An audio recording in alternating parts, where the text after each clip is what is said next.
Voilà, donc de retour sur la libre antenne, toujours avec le colonel Régis Chamagne pour cette émission spéciale sur l'OTAN, sur l'armée française, sur les armées même en général. On peut déjà avoir résumé ce qu'était cette stratégie de l'OTAN vis-à-vis de ses vassaux européens, comme dit Brzezinski, puisque c'est comme ça qu'il nous a appelés les vassaux. Il a repris... D'ailleurs, voilà, j'ai envie de dire que le terme est adapté finalement. Totalement. On peut parler de vassaux et de vassalisation. Oui, complètement, oui, c'est la réalité. C'est une réalité, voilà. Alors justement, à propos de cette vassalisation, une autre information que tu pourrais nous confirmer, nous infirmer, c'est que les hauts gradés français sont, on va dire, choyés par l'OTAN, avec lequel ils touchent des revenus supplémentaires, de façon un peu à les mettre dans leur giron, puis comme ça on enlève toute velléité de souveraineté, d'indépendance, on s'y tienne tranquille. Est-ce que c'est vrai ça? Alors, au moment où Chirac nous a fait revenir un petit peu dans l'OTAN, il voulait que la France ait un commandement opérationnel. Le commandement sud de la Méditerranée, ça a été refusé par les Américains. Et depuis que nous sommes rentrés dans le commandement militaire intégré, nous avons un poste important à l'OTAN, enfin important, oui, par le titre, pas forcément par les responsabilités, qui est le poste de commandeur de la transformation, du commandement de la transformation. Il faut savoir que quand l'OTAN s'est restructurée, après la chute du mur, au départ il y avait deux commandements opérationnels, SACLANT et SECURE. SACLANT, Supreme Allied Atlantic, donc c'était le commandement de toute la zone atlantique, qui incluait donc le Canada, les États-Unis, l'Espagne, le Portugal, l'Angleterre, dont l'état-major était à Norfolk, et SECURE, Supreme Allied Commander in Europe, qui était le commandement opérationnel en Europe, dont le siège est à Mons en Belgique. SECURE, il y a eu le général Eisenhower qui était SECURE, le général, j'ai encore perdu son nom, peu importe. Et au moment de la restructuration, on a créé un seul commandement opérationnel qui reste en Belgique, et le commandement opérationnel SACLANT est devenu le commandement de la transformation, c'est-à-dire un commandement de la doctrine, et qui adapte les structures de l'OTAN au fur et à mesure de la situation internationale. Et le poste de commandeur de ce commandement de la transformation est alloué à un général français. En général, c'est le chef d'état-major de l'armée de l'air française sortant. D'accord. Donc voilà. En plus de cela, évidemment, pour armer les structures de commandement de l'OTAN, il y a des postes qui ont été ouverts à des officiers français, généraux, colonels, lieutenants-colonels, et ces postes évidemment sont très bien rémunérés puisque ce sont des postes à l'étranger. Donc finalement les gens qui y sont affectés sont un peu contents de gagner un peu plus d'argent. Donc effectivement ça... Ils sont moins enclins du coup à critiquer. Ils sont moins enclins à critiquer et à vouloir revenir à une souveraineté nationale et à sortir de l'OTAN de nouveau. Il y a cet aspect-là. Oui, parce que là, c'est un peu quand on s'achète un peu les services aussi de ces officiers, quelque part. Un peu. Oui, on les achète, oui. Et puis, on les nourrit au biberon des doctrines de l'OTAN, quoi, en même temps. C'est une stratégie de captation, finalement, des cerveaux et des responsables. Ouais. Donc ça, les Américains sont quand même assez forts dans cette stratégie-là. Ah oui, mais bien sûr, ils sont les maîtres de la propagande. Depuis Edward Bernays. Depuis Edward Bernays, oui. Le neveu de Freud. Le double neveu de Freud. qui effectivement a mis ces techniques en place. Qui était le pape des relations publiques dans les années 20. Oui. Non, parce que ça, parce qu'on se pose toujours cette question de comment ce glissement, en fait, il s'est effectué, quoi. Il s'est effectué progressivement. Ouais. Et Sarkozy, donc, lui, qu'est-ce qu'il a fait concrètement? Il nous a fait réintégrer complètement l'OTAN. Dans le commandement militaire intégré. D'accord. C'est-à-dire, on est avec tout le monde, et puis les Américains donnent les ordres, et nous, on doit... C'est ça. Nous sommes dans la chaîne de commandement de l'OTAN. D'accord. Et est-ce que, parce que clairement là maintenant, en fait on n'a plus le choix, c'est-à-dire que quand les Américains décident d'une opération, on est obligé d'intervenir, c'est ça hein Alors, en fait, Comment on n'est ça se pas passe obligé. Oui. Les statuts de l'OTAN ne prévoient pas qu'il y ait obligation à participer à une opération extérieure. Il y a l'article 5 qui prévoit qu'en cas d'attaque d'un pays de l'OTAN, l'OTAN en entier se met au service de la défense de ce pays. Ça, c'est l'article 5, qui est de légitime défense. Mais pour des opérations extérieures, c'est chaque pays qui garde sa décision de participer ou non. Et là, il s'agit d'accompagner l'entrée de la France dans l'OTAN par la désignation du président de la République, d'un président de la République français soumis aux Américains. Donc ça a été Sarkozy qui a été désigné président de la République française par le bureau des affaires françaises à Washington. Je ne sais pas s'il existe, mais de toute façon... Ils ont un bureau des affaires européennes. Le processus décisionnel est à peu près comme ça, et puis Hollande, et puis on va voir quel sera le futur...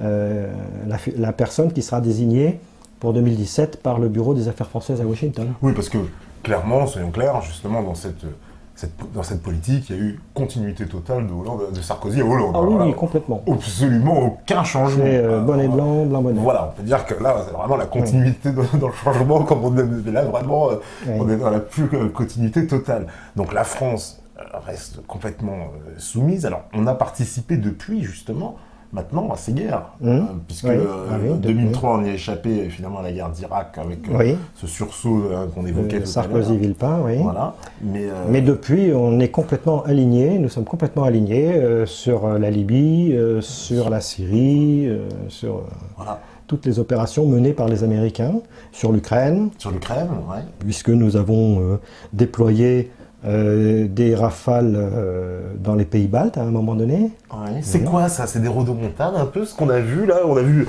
parce qu'à un moment donné on voyait ces Américains qui faisaient défiler tout un tas de blindés du côté des pays baltes. Oui, alors des avions en Pologne. C'est de la gesticulation, oui, bien sûr. Oui. C'est quoi? C'est pour impressionner l'autre côté? Oui, c'est comme toujours, hein, quand on prépare une opération, on commence par montrer ses muscles. Hein, c'est comme les gorilles ou les babouins. Les coqs, c'est ça. Les coqs, c'est bon, attention. Voilà, ça, attention, quoi. Parce que aussi, il y a l'affaire de ces missiles aussi, la fameuse barrière de missiles que les Américains veulent installer qui irait des pays baltes jusqu'en Bulgarie. Hein. C'est pas rien quand même. Ils en sont où dans ce projet? Parce que clairement, ils ont commencé à installer des missiles ou c'est quoi? Ou c'est des effets d'annonce? Les pays sont plus chauds? Alors les pays, ça dépend des pays. Ils sont plus ou moins... La Pologne est d'accord. La Hongrie ne l'est pas. Ça dépend des pays. Mais en tout cas, oui, le projet est d'encercler la Russie par les forces de l'OTAN et les forces américaines. C'est clair, ça. C'est clair. Un peu comme aussi ce que les États-Unis font en déstabilisant certains pays d'Asie centrale. Voilà, on a vu au Kyrgyzstan, on a vu la Géorgie aussi. Par le biais de l'islamisme, du terrorisme islamique. Ils avaient commencé, ça ne date pas d'aujourd'hui, hein. Il y a une équation mathématique simple. Islam et CIA impliquent terrorisme islamiste. D'accord. Ça a commencé sous Nasser avec les frères musulmans, qui ont été financés par la CIA, l'Algérie, Al-Qaïda, qui a été une créature de la CIA au moment de la guerre. Il faut bien le dire que Hillary Clinton l'avoue elle-même. Hein. Oui, mais c'est de notoriété publique. C'est de notoriété publique, hein, voilà. C'est le cas de Daesh, puisque le général Wesley Clark, c'est le nom que je cherchais tout à l'heure, le général Wesley Clark qui a été secure, qui a tenu le poste de commandant en chef opérationnel à Mons, donc commandant en chef opérationnel des forces de l'OTAN pendant la guerre du Kosovo. Le général Wesley Clark a déclaré sur CNN récemment que Daesh était un enfant de la CIA et du Mossad pour contrer le Hezbollah. Il ne l'a pas dit, mais on peut le déduire en regardant les cartes qui sortent de certains think tanks américains, que c'est également l'instrument de remodelage du Moyen-Orient. Les Américains ont un plan de remodelage de tout le Moyen-Orient, comme ils font d'habitude, un découpage ethnique. Oui, on en avait parlé ici même avec Pierre Hillard qui avait ramené la carte originelle d'une revue de défense américaine qui montrait ce découpage. Voilà. Tout à fait.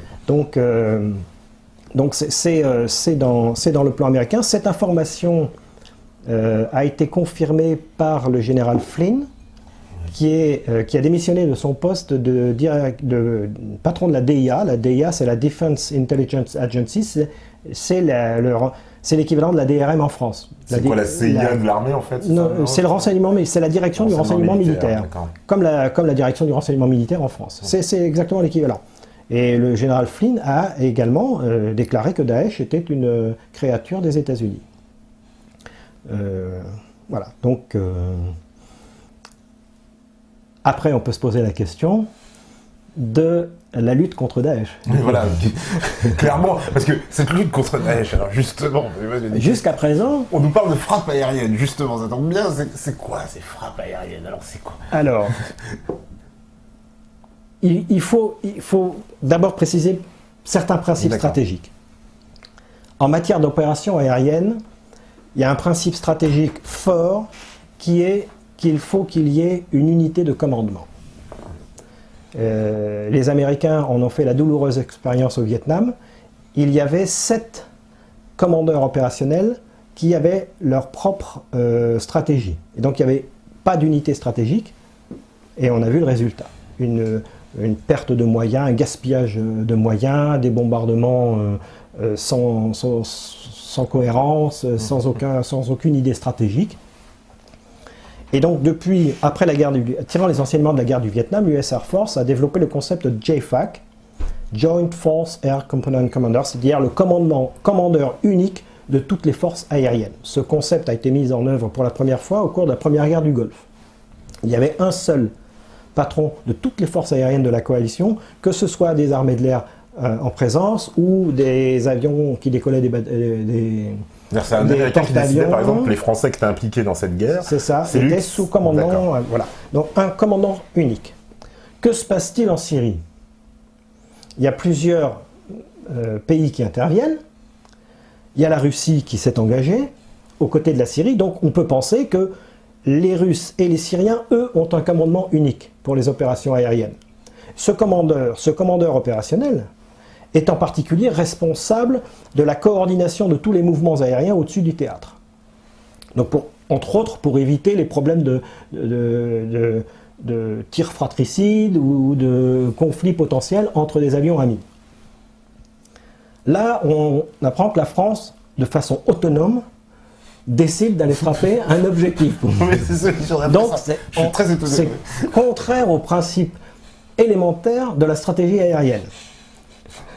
Bon, cela dit, si l'on observe l'objectif qui a été frappé, c'est un camp d'entraînement qui est situé complètement à l'est de la Syrie, donc sur la périphérie géographique de la Syrie.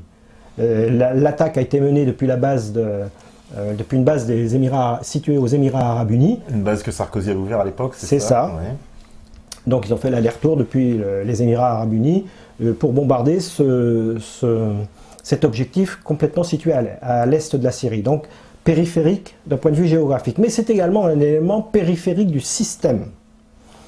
Parce que quand on mène une campagne aérienne que l'on veut cohérente, efficace et intelligente, il faut faire au préalable l'analyse de l'ennemi en tant que système.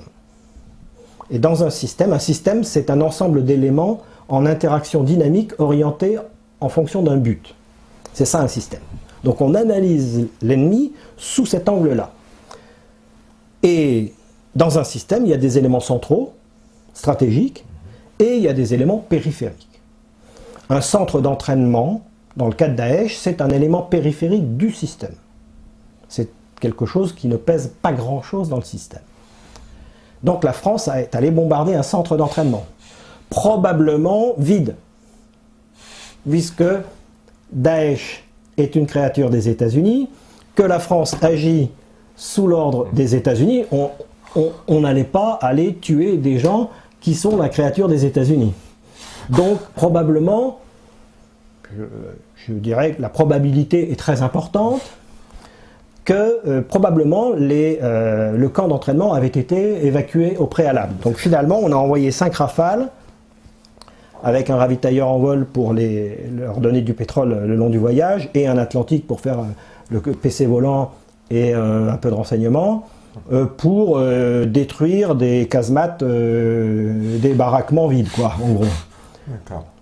Et ça dit toute l'idée stratégique de ce bombardement. Officiellement, on prend la posture de combattre Daesh, mais dans la réalité, on ne lui fait pas de mal. C'est la posture. L'analyse du choix de cet objectif, finalement, montre la stratégie qu'il y a derrière. Prendre la posture de la lutte contre Daesh, mais surtout ne pas réellement lui faire de mal.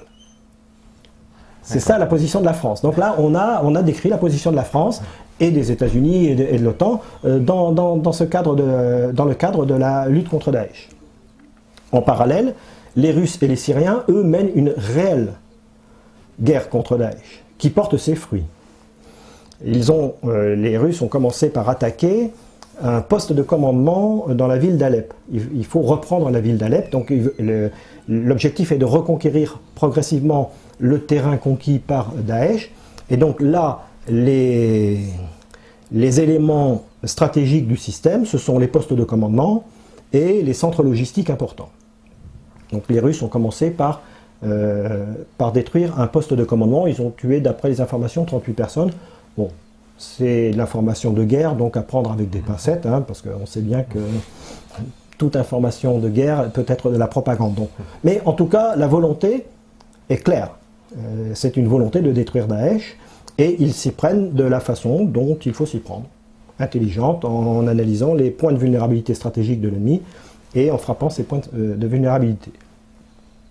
Cela étant, Daesh est un ennemi, ce n'est pas un État-nation. Dans un État-nation, quand on fait l'analyse d'un État-nation en tant que système, il y a beaucoup de réseaux d'infrastructures qui s'entremêlent, qui sont en interaction les uns avec les autres, et l'analyse systémique est compliquée. Daesh, c'est plus simple et plus compliqué à la fois. Je veux dire pourquoi plus simple, parce qu'il y a moins de types de cibles potentielles, puisque c'est une armée sur le terrain. Plus compliqué aussi parce que cette armée est composée de fanatiques. En théorie de la guerre, une armée structurée, quand on détruit le chef, quand on tue le chef, cette armée perd de sa substance. En général, elle capitule. Dans toutes les guerres depuis l'Antiquité, quand on arrivait à tuer le chef de l'ennemi, le général ennemi, en général, c'était la fin. Daesh, c'est pas exactement pareil. Parce que comme ce sont des groupes fanatisés et extrêmement éclatés, même si l'on tue un chef local, j'imagine que le PC de commandement qui a été détruit à Alep devait être du niveau d'un PC de petite brigade à peu près, hein, à vue de nez. Même si on tue le chef et son état-major, des groupes humains constitués de fanatiques peuvent continuer à se battre parce qu'ils sont fanatisés. Ça ne détruit pas forcément toute la cohérence du système. Donc ces gens-là, ensuite, il va falloir aller les chercher au sol. D'accord. On ne pourra pas juste avec des frappes aériennes. Non, on ne peut pas juste après. Donc toute la stratégie menée par les Syriens et les Russes consiste à évacuer ces Daesh par des frappes sur les centres de gravité du système Daesh, et aussi par une coordination entre l'aviation et les troupes au sol pour aller sortir, déloger au sol tous ces combattants résiduels qui continuent de se battre parce qu'ils sont fanatisés. Et tout cela nécessite évidemment un renseignement de terrain au sol. Mais les Syriens savent à peu près ce qui se passe, puisque ça se passe chez eux. Donc a priori, ils disposent d'un renseignement à la hauteur des enjeux, on va dire. Voilà en gros la situation. D'accord. Parce que c'est ça, souvent, parce que bon, les Américains, il faut bien le dire, ils nous ont inventé des jolis termes de novlangue. En 90, on entend parler de frappe chirurgicale. C'est-à-dire que les frappes aériennes, c'est tellement précise que, en gros, bon bah, là, il y a le chef, voilà, de telle organisation, bim, le missile, il va juste aller tuer le chef.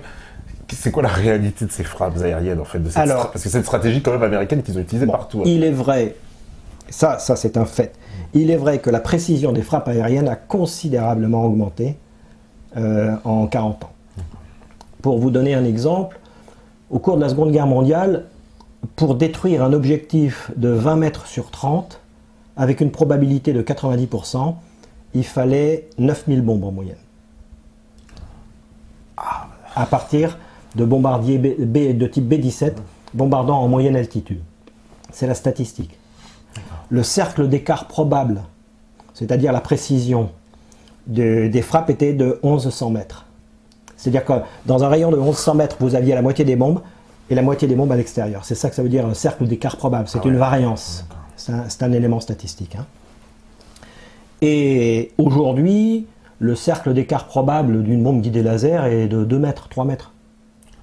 C'est extrêmement et la probabilité d'atteindre un objectif de 20 mètres sur 30, enfin, je veux dire, le nombre de bombes qu'il faut pour détruire un objectif de 20 mètres sur 30, c'est 1. D'accord. Donc, c'est un fait objectif et réel que la précision des bombardements aériens aujourd'hui est très forte. Pourquoi elle est très forte? Pour des buts militaires. Tous les armements de précision ont été développés dans un but militaire, pour augmenter la précision et donc l'efficacité militaire. Ça, c'est la réalité. Ensuite, il y a toute la propagande qui va autour, qui a consisté à dire que la précision des bombardements était faite pour éviter les dommages collatéraux. Mais ça, c'est de la propagande. La réalité, c'est que la précision des bombardements a un objectif militaire, d'efficacité. Et comme c'est plus efficace, forcément, il y a moins de dommages collatéraux. Mais le but n'était pas de faire moins de dommages collatéraux. Le but était d'augmenter l'efficacité militaire. Bon, ça c'est... Alors, cela dit, bon, bah, il y a toujours... le zéro de dégâts collatéraux n'existe pas. Il y a toujours des bombes qui partent dans la nature.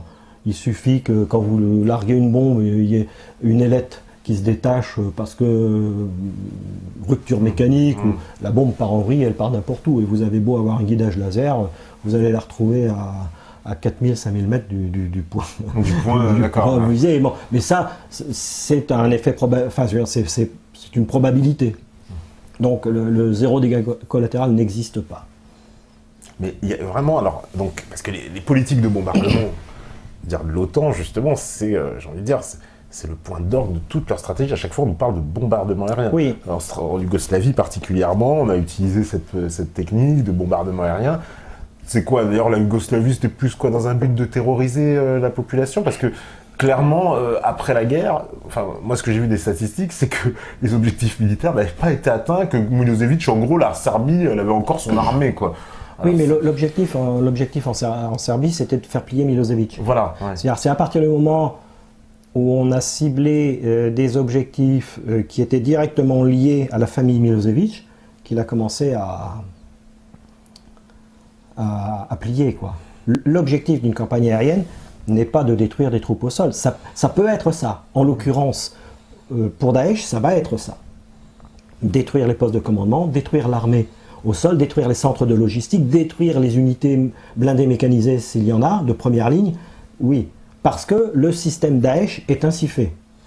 Mais quand on s'attaque à un État-nation, on n'est pas obligé de détruire les troupes au sol. Si on peut s'en passer en ciblant des éléments qui constituent des vulnérabilités stratégiques de l'État adverse, et par ce fait-là, d'atteindre la volonté politique du leader, il vaut mieux faire ça.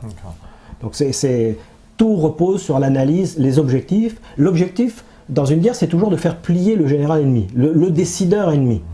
C'est-à-dire celui qui décide de continuer la guerre ou d'arrêter la guerre, de négocier, c'est lui qu'il faut faire plier. C'est ça l'objectif d'une guerre. Et pour ce faire, eh bien, il faut le prendre par le meilleur bout, par celui qui va l'atteindre lui le plus facilement et le plus rapidement. Alors, qui est le commandeur de Daesh? Qui est le grand chef? Bon, on nous présente al-Baghdadi, mais bon, je ne sais pas trop. Qui prend les grandes décisions? Où se prennent les grandes décisions? Oui. Peut-être à Washington? Ça va être dur de bombarder là. Ça va être dur de bombarder Washington. Je sais pas.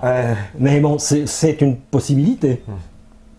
Parce que c'est vrai qu'on se pose la question, par exemple, les Américains qui ont mené l'invasion de l'Irak, je veux dire, au bout de, je sais pas, au bout d'un mois quasiment, je veux dire, enfin tout était... En 2003? Oui, en 2003, c'était... 3 semaines. 3 semaines, voilà. Donc c'était plié en 3 semaines, on va dire, cette affaire d'invasion, un grand pays comme l'Irak. Et là, Daesh, qui n'est pas justement une armée, il n'est pas une véritable nation, enfin au sens où on l'entend, comment se fait-il que depuis des mois, non, on n'arrive à rien? Alors d'abord, l'Irak en 2003 était déjà très très affaibli par la guerre de 1991 et par l'embargo et les frappes qui ont suivi, parce qu'il y a eu plusieurs opérations de frappe aérienne en 98, je crois. Il y a eu plusieurs opérations de frappe aérienne sur l'Irak entre 91 et 2003. Donc l'Irak était déjà très affaibli. C'est pour ça que finalement l'invasion n'a duré que 3 semaines. Quant à Daesh, on va voir le résultat, parce que maintenant que les Russes s'y sont mis avec les Syriens, et maintenant qu'ils font ça de façon cohérente et intelligente, on va bien voir combien de temps ça va durer. La question effectivement sous-jacente, c'était, que tu avais en tête, j'imagine, c'était est-ce que avant on frappait, on voulait véritablement Non, je ne pense pas. Je pense que, et là il y a plusieurs témoignages qui laissent penser que des bombardements qui ont été effectués par l'OTAN au préalable contre Daesh visaient plutôt à couper les lignes logistiques entre l'armée syrienne et Daesh pour éviter à l'armée syrienne de pouvoir reprendre des villes. Donc l'objectif était plutôt de gêner les Syriens et de permettre à Daesh de progresser. Maintenant que les Russes sont dans la partie, on va bien voir combien de temps il va falloir pour détruire Daesh en Syrie. Parce que là, on aura une véritable expérience. D'accord.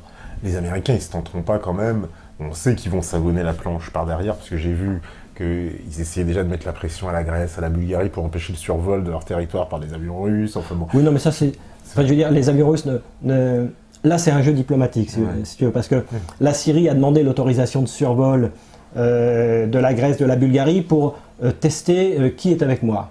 Parce que d'un point de vue géographique, il suffit de prendre une carte, les avions russes n'ont pas besoin de passer par la Grèce ou par la Bulgarie pour aller en Syrie. Ce n'est pas le plus court chemin. Donc, je pense que c'était plutôt un test diplomatique de la part de Poutine de demander des autorisations de survol. Ça n'avait rien d'opérationnel. Ce n'était pas du tout lié à une question opérationnelle.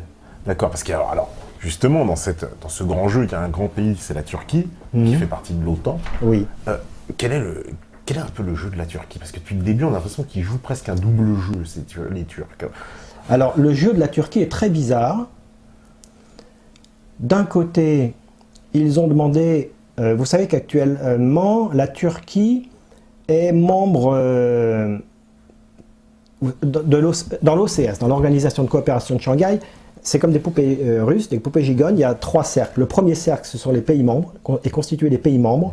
Le deuxième cercle est constitué des pays observateurs. Et le troisième cercle est constitué des pays avec lesquels l'OCS entretient des rapports privilégiés.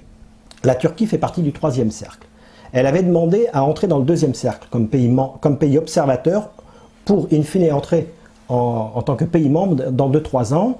Elle avait demandé ça pour la réunion de l'OCS qui s'est déroulée dans l'Oural au mois de juillet, le 8 ou 9 juillet de mémoire, en parallèle avec la réunion des BRICS. Bien. C'était quasiment acquis, et finalement ça ne s'est pas fait, parce que la Turquie a participé aux opérations contre le Yémen, sous commandement de l'Arabie Saoudite. Donc la Turquie joue un drôle de jeu, en elle-même, mais aussi, peut-être aussi, parce qu'elle subit des pressions américaines, certainement très fortes. La Turquie est un enjeu stratégique important pour les États-Unis et pour leur stratégie dans la région. Et j'imagine que, bon, déjà Erdogan ne me semble pas quelqu'un qui a une vision stratégique saine. Et j'ai l'impression qu'il veut un peu le beurre et l'argent du beurre. Il voulait dépecer la Syrie avec l'Arabie Saoudite, s'entendre avec l'Arabie Saoudite pour se dépecer la Syrie entre eux. Et puis là, il s'aperçoit que le plan de remodelage du Moyen-Orient comporte la constitution d'un Kurdistan autonome, donc il ne veut pas perdre sa part du Kurdistan, d'autant que c'est la plus importante. Donc il joue un jeu un peu bizarre, pas très clair et surtout pas très cohérent. Et à cela s'ajoute probablement, très probablement, le fait qu'il a subi d'importantes pressions de la part des États-Unis, voire même peut-être des menaces de mort. Ah ouais. Je pense qu'ils sont capables d'aller jusque-là. Ouais. Donc du coup, Erdogan s'est rangé du côté des États-Unis, mais Poutine l'a prévenu. Il lui a dit attention, pas touche à la Syrie maintenant. Vous savez que le gazoduc a été arrêté entre la Turquie et la Russie. Il y avait un gazoduc prévu qui était le South Stream, qui devait passer par la Roumanie. Ce gazoduc ce projet a été annulé par l'Union européenne. Et du coup, Poutine a négocié avec Erdogan un gazoduc qu'on appelait le Turkish Stream depuis la Russie à travers la mer Noire jusqu'en Turquie. Et ce gazoduc devait avoir des prolongations via la Grèce vers l'Europe du Sud. Et d'ailleurs, on a assisté à une tentative de déstabilisation de la Macédoine, tout à fait. qui entrait dans ce jeu-là. Voilà, tout à fait. Mais les services de renseignement russes ont été certainement très performants, puisque la tentative menée par l'UCK a avorté dès le départ. Les gars étaient attendus et ils se sont fait arrêter. Une tentative totale de déstabilisation de la Macédoine, tout à fait. Donc ce gazoduc Turkish Stream, ce projet qui avait commencé à être construit, les travaux avaient commencé, est arrêté aujourd'hui. Donc dans le jeu de la Turquie, plus exactement dans le mouvement de la Turquie de l'Occident vers le nouvel ordre mondial constitué de blocs autonomes, ce qu'on appelle donc d'un monde multipolaire, dans ce jeu-là, la Turquie était amenée à se rapprocher des pays d'Asie, Russie, Chine et Iran. Ça s'est arrêté. Pour l'instant, ça s'est arrêté. Parce que l'espace géostratégique turc est plutôt tourné quand même vers l'Asie, vers le Kurdistan, l'origine des langues turco-mongoles. Tout à fait. Donc pour l'instant, ça s'est arrêté. Aujourd'hui, on en est là. On ne sait pas bien ce que veut Erdogan. Il est certainement sous contrôle.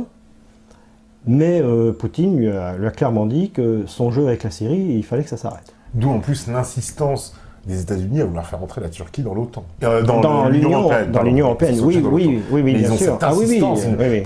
Ils poussent, mais bon, ça ne se fera pas. Enfin, les Européens n'ont pas l'air tellement d'accord. Non, mais c'est-à-dire que, oui, là après, il y a quand même les peuples, et il y a quand même des élections en Europe, et voilà, donc ça ne se fera pas. Donc, parce que la Turquie, elle a un peu, j'ai l'impression, prise presque entre deux feux, entre cette pression américaine et on va dire son intérêt vital qui serait de son intérêt géostratégique, mais son intérêt est clairement de se tourner vers l'Asie, sur le long terme. Ça se fera probablement quand la transition de phase vers un nouvel ordre géopolitique mondial sera achevée d'ici 4 ans, à peu près, 4-5 ans au maximum. D'accord. Ouais, parce que ce jeu de la Turquie, effectivement, c'est quelque chose qu'on a beaucoup de mal à comprendre, parce qu'il se situe d'un côté, de l'autre. Alors, il y a une autre situation aussi dans la région dans laquelle l'OTAN n'est pas intervenue, c'est en Géorgie. Et pourtant, parce que Poutine a mis son veto, il ne voulait pas que la Géorgie rentre dans l'OTAN. Oui. Il avait dit, c'est clair et net. Si vous voulez, là, il y a des... la Russie se considère en état de légitime défense sur ses frontières sud. Elle est menacée en Tchétchénie, toujours par des islamistes, des mouvements islamistes, en Tchétchénie, en Géorgie, au Kyrgyzstan, dans tous les pays en ce temps qui composent les frontières, qui sont frontaliers par le sud, d'Asie centrale. Donc je pense que si Poutine a décidé d'intervenir militairement en Syrie, c'est qu'il a senti que c'était le moment, que je veux dire que s'il laissait faire un peu plus, la Russie se retrouverait en première ligne face aux terroristes islamistes. Si la Syrie tombe, la Russie se retrouve en première ligne face aux terroristes islamistes manipulés par la CIA. Parce que la stratégie, si je me souviens bien de Brzezinski, c'était de dire on va entourer la Russie d'une ceinture verte. C'est ça. C'est ça qu'il appelait la fameuse ceinture verte. Oui. Et effectivement, ce qu'on voit, c'est que ce sont des régimes, on va dire justement, comme on dit, radicaux islamistes qui s'installent au fur et à mesure dans ces pays-là. En Tchétchénie, c'est bien gardé. Ouais.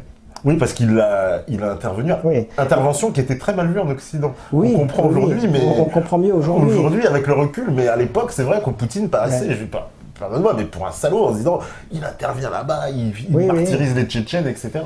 Alors qu'en fait, il s'agissait de lutter contre les islamistes. Et il a mis au pouvoir en Tchétchénie quelqu'un qui lutte contre l'islamisme, donc ça... Le président Kadyrov, oui, Kadyrov, bon, très... il est... qui est aussi très mal vu en Occident, qui a une très mauvaise presse. Ouais. C'est un gant de fer dans une main, enfin une main d'acier dans un gant de fer, quoi, hein, c'est ça. Ouais. Donc, oui, parce qu'il est très très mal vu. Parce que ça, c'est des choses, justement, d'un point de vue stratégique, qu'on commence à comprendre un peu avec le recul, mais effectivement, la Russie, on sait qu'il y a des campagnes de déstabilisation de la Russie continuelles dans nos médias contre Poutine, mais qu'on commence à comprendre un peu ce qui se passe dans ces régions-là, d'où son intervention aussi en Géorgie, parce que moi, il me semble, à l'époque, j'avais entendu donc une déclaration de Poutine au moment de la crise en Géorgie, où Sarkozy était parti en vitesse à Moscou, etc., où il avait...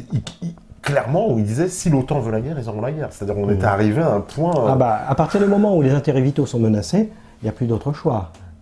Sinon, c'est la destruction du pays. Ouais. Donc, il a attendu... Enfin, je veux dire, il a testé tout, les négociations, le respect du droit international, et jusqu'au bout du bout. Et puis, à un moment donné, les intérêts vitaux sont menacés, donc il faut intervenir. Il faut taper du poing sur la table. Et ce qui est assez amusant en Géorgie, c'est qu'il a joué le même jeu que les Américains pour la première guerre d'Irak, c'est-à-dire qu'il a laissé entendre qu'il n'interviendrait pas, et il a positionné toutes ses troupes prêtes à intervenir, et dès que la sécession a été prononcée, hop, les troupes sont intervenues dès le départ. Comme Saddam Hussein qui avait testé l'ambassadeur américain, et qui avait dit non, c'est vos affaires, le Koweït, ça ne nous regarde pas, et dès qu'il est intervenu, hop, opération, voilà. Donc il a fait exactement le même coup. C'était l'effet miroir. Ce qu'il faut bien dire, il y avait aussi, en Géorgie, une révolution orange, menée, on avait mis dehors Shevardnadze pour mettre... Comme d'habitude. Le président, j'ai oublié le nom, qui était pro-américain. Parce que clairement, les États-Unis, donc, ils ont pour ambition, à force de faire rentrer un maximum de pays dans l'OTAN, c'est ça, leurs alliés au fur et à mesure. Parce que la Géorgie, il en était question. Oui, mais l'ambition, c'est l'hégémonie mondiale. Bon, ça arrive au bout, quoi. Je veux dire, ils n'ont d'ores et déjà plus les moyens de cette ambition.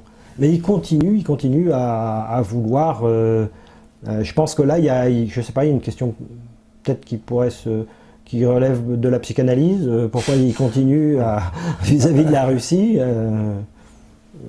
je ne sais pas, mais...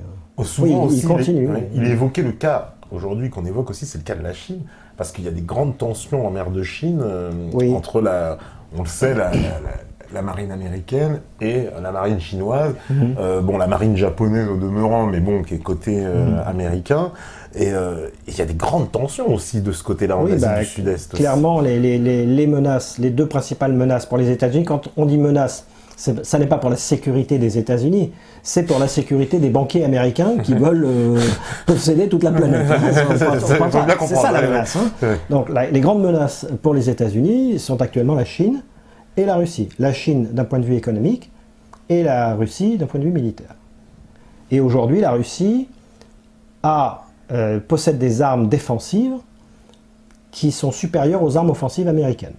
C'est-à-dire que d'un point de vue militaire, la capacité défensive de la Russie est technologiquement supérieure à la capacité offensive américaine. La Russie a toujours été maître dans les armes défensives. C'est d'ailleurs, si on juge un arbre à ses fruits, on peut en déduire qu'elle a toujours une stratégie défensive. Et que l'histoire qu'on nous a racontée au cours de la guerre froide des chars russes déboulant par la tréouée de Fulda, c'était du pipeau intégral. Les Russes n'avaient pas du tout l'intention d'attaquer. Et ils ont toujours... historiquement, ils sont toujours défendus. Contre Napoléon, contre Hitler, à chaque fois, ils ont gagné par la défense. Les pôles d'excellence de la technologie militaire russe sont dans le domaine de la défensive. D'accord. Hein, missiles anti-aériens, défense aérienne, missiles anti-navires, des défenses de côte, dissuasion nucléaire, ça fait partie de la défensive. Et donc c'est le pôle, ce sont là les pôles d'excellence de la technologie militaire russe. Et aujourd'hui, l'OTAN, les Américains, n'ont pas la capacité d'acquérir la supériorité aérienne sur le territoire russe, défendu par ses systèmes de défense anti-aérienne et par sa défense aérienne. D'accord. Alors, qu'est-ce qu'il en est aussi de cet événement dont on a beaucoup entendu parler, qui est l'envoi d'un sous-marin armé d'ogives nucléaires, qu'on envoie. Le plus gros. Le plus gros, voilà, ça nous a été présenté comme ça, le plus gros. Voilà. Oui, c'est de fait le plus gros. C'est de fait le plus il gros, est très très gros parce qu'il est très furtif. D'accord. Le problème d'un sous-marin nucléaire lanceur d'engins, c'est d'être furtif, d'un point de vue acoustique. Et pour ça, il a une peau au-dessus de sa carlingue, on va dire, il a une peau très très importante avec plusieurs couches pour le rendre totalement furtif d'un point de vue acoustique. C'est pour ça qu'il est très très gros. Mais bon, il est très gros aussi parce qu'il emporte beaucoup de missiles. Il emporte 20 missiles, chacun pouvant emporter dans son ogive entre 6 et 10 têtes nucléaires.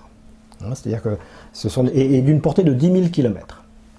Donc ça veut dire que le missile est tiré, il peut aller jusqu'à 10 000 km, il passe en exo-atmosphérique, et au moment de sa rentrée dans l'atmosphère, l'ogive s'ouvre et chaque tête part sur sa cible. Bien, c'est comme ça que ça fonctionne. L'emploi opérationnel d'un sous-marin nucléaire lanceur d'engins consiste à être furtif, à ne pas se faire voir.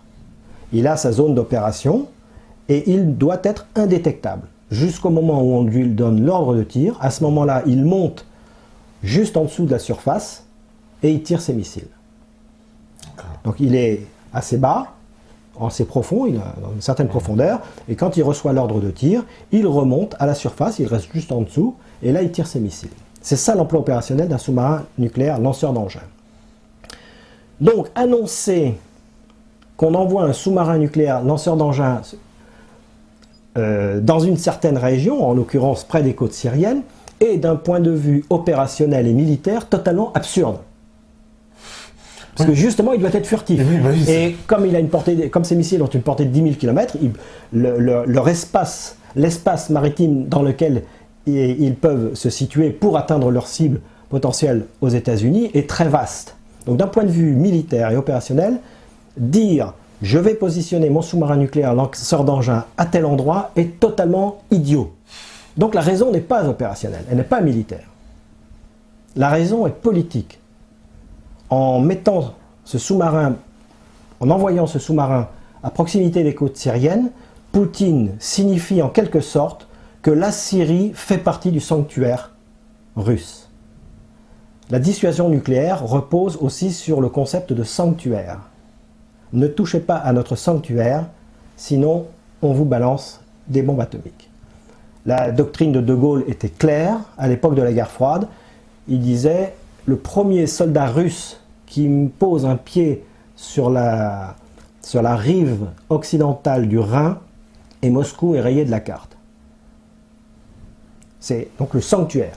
La France est un sanctuaire, on ne touche pas au sanctuaire. Le fait que Poutine mette ce sous-marin ostensiblement proche des côtes syriennes signifie au monde qu'il intègre la Syrie dans le sanctuaire de sa dissuasion nucléaire. Ça veut dire ne touchez pas à la Syrie. C'est ça que ça veut dire. Donc ça n'est que politique. D'accord, c'est plus un symbole politique. C'est un symbole, ça n'est que ça. D'accord, ça n'a pas de... Ça n'a pas de portée opérationnelle, c'est même, d'un point de vue opérationnel, c'est contre-productif. C'est contre-productif, oui, parce que effectivement, vous devez envoyer un sous-marin et dire bah, attention, il sera là-bas, c'est vrai que quelque chose d'un peu incohérent. D'accord, parce que ça, c'est quelque chose qui a été... Alors là, on a vu les Chinois aussi, qui vont envoyer donc 1000 fusiliers marins, un porte-avions, c'est... Oui, alors là, les Chinois entrent dans la danse aussi, c'est un signe politique, et on sent, à travers ça, qu'un jeu d'alliance est en train de se constituer. C'est-à-dire que les Chinois s'engagent. Ce qu'on n'avait pas vu, j'ai envie de dire, c'est une première dans l'histoire. C'est une première. Ils ont déjà, c'était au printemps dernier, ils ont mené des exercices maritimes conjointement avec la Russie en Méditerranée. C'était la première fois que la marine chinoise, la marine de guerre, œuvrait en Méditerranée, conjointement avec la marine russe pour des exercices. Donc là, oui, le signal est fort. Ça veut dire que la Chine s'engage. Tu connais la différence entre être impliqué et être engagé? Oui, enfin, une subtilité, c'est impliqué, c'est... C'est simple. Voilà, dis-nous. Dans les œufs au jambon, la poule est impliquée, le cochon est engagé. C'est ça. Et là, la Chine s'engage. D'accord. C'est-à-dire que clairement, la Chine, on comprend. C'est-à-dire c'est la première fois dans l'histoire que la Chine, elle va dans un théâtre d'opération extérieure. Ils n'ont jamais été dans aucune opération. C'est une puissance défensive. Oui, la Chine aussi. C'est l'empire du milieu. Oui. Donc c'est le centre, pour un Chinois, la Chine c'est le centre du monde. C'est l'empire du milieu. Ils ont une énorme diaspora, mais ils se considèrent comme le milieu. Le milieu. C'est effectivement... ils n'ont jamais eu de stratégie comme ça vers l'extérieur. Ça a toujours été offensive, militaire, défensive. Oui, une stratégie de préservation de leur espace. Ouais. Un peu. Alors d'ailleurs, c'est ça que je voulais faire le lien. Les pays qui sont, on va dire actuellement, les ennemis entre guillemets des États-Unis, sont des pays qui ont des stratégies défensives. L'Iran aussi, on peut parler d'une stratégie défensive. Ah bah oui, l'Iran. Depuis quand l'Iran a-t-elle eu une action offensive à l'égard de ses voisins? Je crois que... Il faut remonter peut-être à la Perse salide. Non, je crois qu'il y a eu une opération vers le XVIIe siècle, comme ça, de mémoire, mais je me trompe peut-être pas. Mais ça fait plusieurs siècles. L'Iran, depuis plusieurs siècles, n'a jamais attaqué personne. Jamais. Dire que l'Iran est une menace, au regard de l'histoire, est une stupidité absolue. Parce que j'ai entendu aussi, alors pareil, information sur l'Iran, ce serait une des seules nations au monde à posséder une armée anti-aérienne. C'est-à-dire qu'ils ont un corps d'armée qui est un corps armé anti-aérienne. Qui sont vraiment en pointe justement dans cette défense aérienne. Parce alors, ils ont du matériel russe, hein, l'Iran. Ils ont des S-300, je crois, qui leur ont été livrés. Oui, alors ça, bon, je connais pas exactement les détails de l'organisation de l'armée iranienne, mais oui, ils ont beaucoup de... Oui, parce que, sachant ils savent que potentiellement ils peuvent être attaqués par les États-Unis, Israël et tout ça, l'Arabie Saoudite, du coup, oui, ils se sont dotés d'une grosse défense, bien sûr, gros potentiel défensif. Voilà, et en particulier, justement, j'ai entendu parler de le missile S-300, et puis d'une défense aérienne. Ils fabriqueraient des drones aussi, ils seraient avancés dans le... Ils sont assez bons dans... Alors, ils doivent être assez bons aussi dans le domaine de la cryptologie et ces choses-là qui reposent sur les sciences mathématiques, Ce sont d'excellents mathématiciens, les Iraniens. Hein. Et il faut se souvenir que Omar Al-Khayyam, très grand mathématicien du XIe siècle ou XIIe siècle, qui a résolu des équations du 3e degré à l'époque. L'algèbre a été inventée là-bas. Hein. Oui, tout à fait. Donc c'est une nation traditionnellement d'excellents mathématiciens et ils ont réussi à faire poser chez eux des drones américains de dernière technologie il y a déjà quelques années, le RB-170. Hein. Donc ça repose, tout ça. Arriver à faire ça demande des grandes compétences dans le domaine de la cryptologie, de la capacité à casser des codes. Donc tout ça repose sur des mathématiques. Donc je pense qu'ils doivent être assez bons là-dedans. D'accord. Parce qu'en plus, c'est vrai qu'on se rappelle que les Américains, au début, dans la première temps, avaient dit non, c'est faux, ils n'ont pas. Et puis une fois qu'ils avaient montré ça à la télé avec des généraux iraniens qui étaient venus, ils disaient si, l'avion est là, ils disaient rendez-le nous. Bon, c'était quand même assez drôle cet épisode. On va faire la deuxième petite pause, puisque c'est l'heure, la régie, elle est prête. Et on revient juste après, et justement là ça va être vos questions. Alors évidemment, allez-y, posez les questions, et on va répondre à toutes ces questions avec le colonel Chamagne. À vous la régie.